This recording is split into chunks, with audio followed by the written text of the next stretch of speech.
You can now reply with voice on YouTube. So go to the comment section, select the comment, and click on this option. Just tap it, it opens.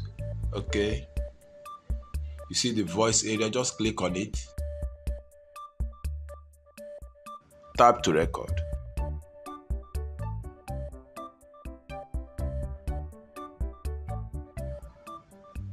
And then post.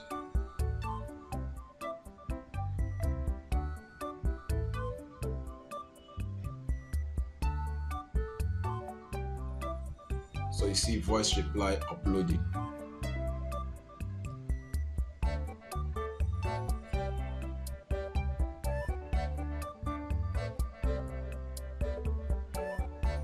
So this is it. You play it. Okay, thank you for your comment. I appreciate it.